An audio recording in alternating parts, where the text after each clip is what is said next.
अशा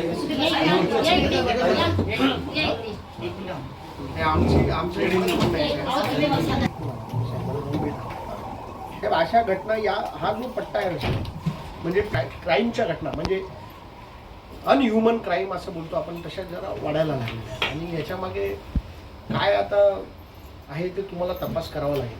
कारण साहेब काय झालंय मध्ये पण अशी एक गाववाल्या मुलगा त्याला रिक्षावाल्यांनीच किडनॅप त्याच्याच घरात केला आणि त्याला घेऊन गेले. हे साहेब या घटना आहे ना वारंवार या भागामध्ये घडतायत. कारण साहेब इथे राहणारी जी लोक आहेत ही अनआयडेंटिफाईड लोक पण भरपूर आहेत.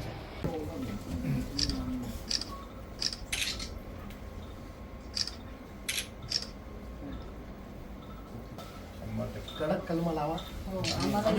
आम्ही तुमच्या सोबत आहोत. आपण बघतोय की संपूर्ण महाराष्ट्रात असेल किंवा ठाणे जिल्ह्यात असेल वारंवार महिलांबाबत हिंसाचाराच्या घटना घडतायत. सतत महिलांवर हिंसाचार होतोय.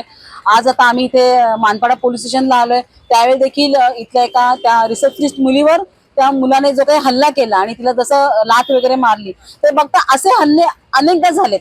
म्हणजे अगदी मग तो हुंडाबळी असेल किंवा अजून काही घटना असतील बऱ्याच ठिकाणी. कालच आम्ही एक व्हिडिओ बघितला की एका ठिकाणी मुलीच्या मानेवर सुरी ठेवून तो मुलगा धमकावत होता. ती शाळेतली मुलगी होती आणि तो मुलगा पण लहान होता.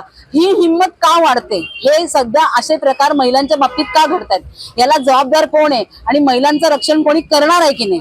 आता श्रावण महिना येतोय परवा, आता येणार आहे रक्षाबंधन.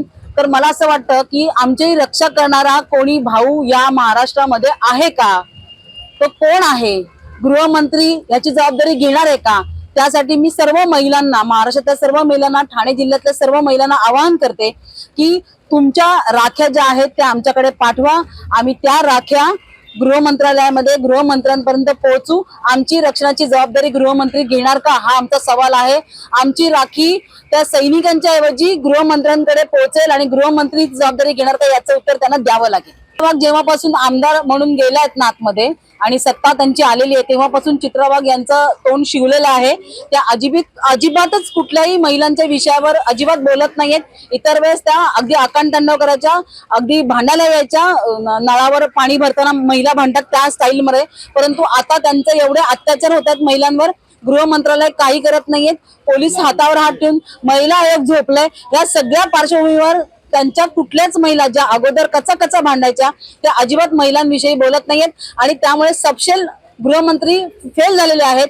पण ते रक्षणाची जबाबदारी घेणार आहेत का? घेणार असतील तर त्याच्यासाठी आम्ही त्यांना राख्या पाठवतो. घेणार नसेल तर त्यांनी गृहमंत्री पदाचा राजीनामा द्यावा. आता तुम्ही पोलिसांची भेट घेतली, काय तुमची पहिली मागणी आहे ते सांगा. आज ज्या नराधमाने या मराठी मुलीवर निर्घुणपणे हल्ला केला त्याच्यावरती 307 प्रमाणे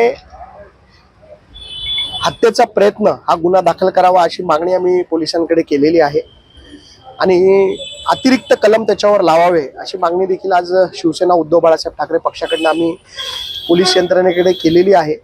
आणि हा नराधमाला कठोरात कठोर शिक्षा व्हायला पाहिजे आणि पोलिसांनी त्याला थोडा प्रसादी द्यावा असंही सांगितलं आम्ही त्यांना.